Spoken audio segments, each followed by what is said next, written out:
The hostage negotiations team has 10 members currently. We have 8 full-time members and 2 extra help members. It's comprised of sergeants, senior deputies, and deputies. We have a team leader, assistant team leader, and then all the team members. We're all cross-trained to handle every position. We train 12 times a year. Our most recent training, we set up a scenario where there was a domestic violence incident. One of the subjects was the victim, one was the suspect, obviously. The female victim was heard in the background by dispatch. No more, don't hit me, stop, that type of thing.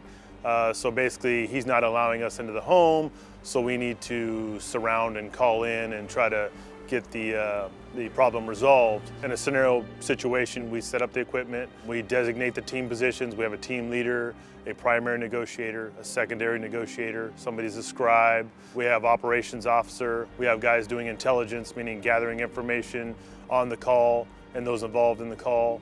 And we do it just like we would out in the field, as best we can. The scenario plays out, negotiator speaks to whoever's on the other end of the line. Eventually, hopefully, if you did it right, the person comes out, everybody's unharmed. It's like anything in law enforcement, you gotta be flexible, you gotta be ready for the unknown or the unaccounted for to occur. It often happens with our job. I mean, really what this comes down to is we just need to talk about what's going on, figure out what we need to do, what we can do to help, and then get out of your hair. But okay, well, the problem is we're not going anywhere. Negotiators have to be good listeners. So we talk a lot about ALS, active listening skills, and the ability to listen to someone, encourage them to keep speaking to you. That's the toughest part, is the first 5 or 10 minutes of talking to somebody on the phone, is to get a rapport where you and that person are comfortable with each other, because they're not gonna come out or cooperate with you or do anything else you want them to do if you have no rapport with them.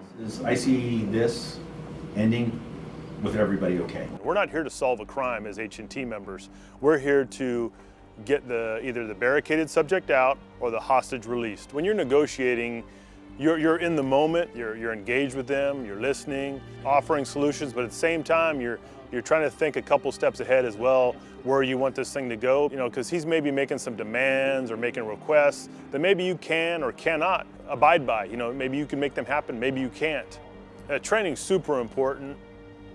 Last year in October, we got called to Buellton for a subject that was wanting to commit suicide in a vehicle. They had him contained. We talked him out of it. He actually works in the Goleta area, so I know that his life at this moment is not what he thought it would be at that moment. It's worked out for him thus far, and that's just one example of helping somebody out.